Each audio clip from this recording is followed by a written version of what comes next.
सभी को राधे राधे। एक प्रश्न अक्सर करके अपने बीच में आता रहता है,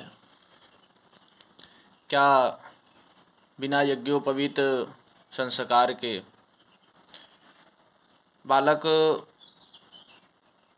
अंतिम संस्कार, पिंडदान, तर्पण आदि कर सकते हैं? और क्या स्त्रियों को भी ये अधिकार है कि वो भी तर्पण, पिंडदान, अंतिम संस्कार आदि क्रियाएं संपन्न कर सकती हैं? तो आज इसी विषय पर हम चर्चा करेंगे। ये प्रश्न कई बार मेरे पास आया और इस विषय पर कुछ खोज भी किया। कहते हैं बिना यज्ञोपवीत संस्कार के बालक को कोई अधिकार नहीं होता है कि वो कोई क्रिया कर सके, किंतु खोज करने पर मिला, गीता पृष्ठ की एक बड़ी ही अच्छी पुस्तक छपती है, अंत्यकर्म श्राद्ध प्रकाश। इसमें लिखा हुआ है कि जिनका यज्ञोपवीत संस्कार नहीं हुआ है या ब्राह्मण, क्षत्रिय, वैश्य के इतर हैं अर्थात शूद्र हैं, या फिर मातृ समुदाय है, उनको यदि क्रिया संपन्न करनी है तो उनके लिए क्या कहा गया है, किस प्रकार से करना है। यहाँ पर लिखा गया है कि जहाँ पर ओम शब्द का उच्चारण है वहाँ पर ओम शब्द ना बोल करके नमः शब्द का उच्चारण करके क्रिया करनी चाहिए। स्त्री है, बिना यज्ञोपवीत संस्कार किए हुए बालक है, या फिर ब्राह्मण, क्षत्रिय, वैश्य से इतर कोई है, उनके लिए ये प्रक्रिया बतलाई गई। दूसरा बतलाया गया कि जहाँ पर नाम और गोत्र का उच्चारण करना है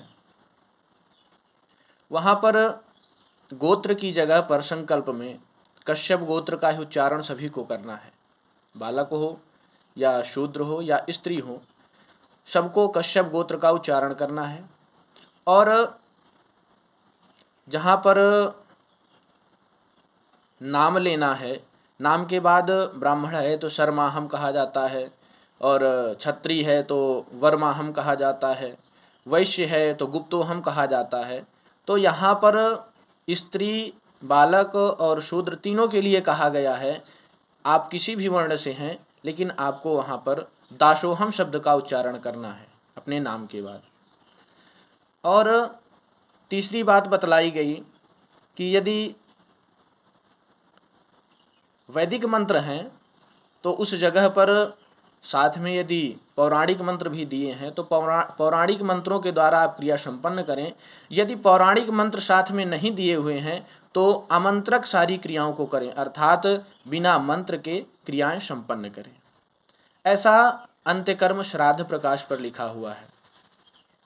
और एक बात और लिखी है कि आमान्य से श्राद्ध करना चाहिए, अर्थात जौ के आटे अथवा चावल से पिंडदान, श्राद्ध आदि करना चाहिए। वहाँ पर आपको खीर बनाने की आवश्यकता नहीं है। आप जौ का आटा मार्केट से ला करके जौ के आटे से पिंडदान करें, या फिर सिर्फ चावल लेकर के चावल से ही पिंडदान कर दें। शास्त्रों के अनुसार इस प्रक्रिया के करने से पूर्ण लाभ प्राप्त होता है। और एक विषय और आता है कि जैसे कुछ लोगों का कहना होता है कि धन का अभाव है, वहाँ पर श्राद्ध कैसे करें। इस कलकाल में महंगाई भी बहुत है। वैसे तो देखा जाए तो ये प्रक्रिया कोई बहुत बड़ी नहीं है, ना बहुत सा धन लगता है। फिर भी यदि धन का अभाव है और श्राद्ध नहीं कर पा रहे हैं तो वहाँ पर वैकल्पिक व्यवस्था क्या दी गई है वो हम जानते हैं।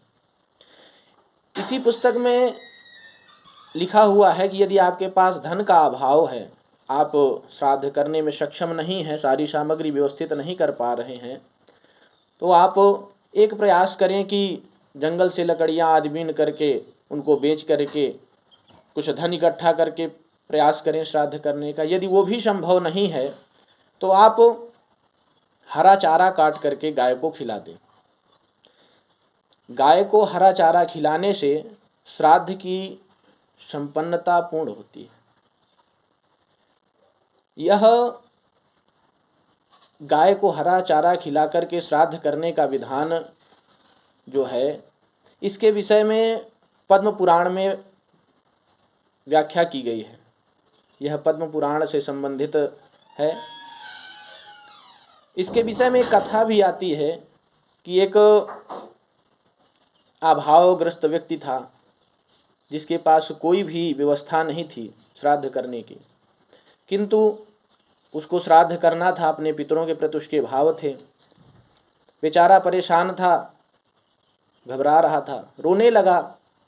अचानक उस व्यक्ति के सामने एक ब्राह्मण देवता पहुँचते हैं और उन्होंने जब पूछा, अपनी बात उसने बताई, तो ब्राह्मण देवता ने कहा कि आप घबराइए नहीं, शीघ्र जा कर के पितरों का नाम लेकर के घास काट करके गाय को खिला दें, आपका श्राद्ध आपके पितरों को प्राप्त होगा। और उसने यही किया और उसको श्राद्ध का पूर्ण फल प्राप्त हुआ।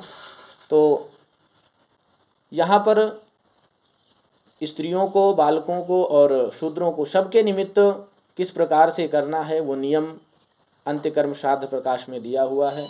और धन के अभाव में कैसे करना है वो भी आपको बतलाया गया। धन्यवाद। राधे राधे।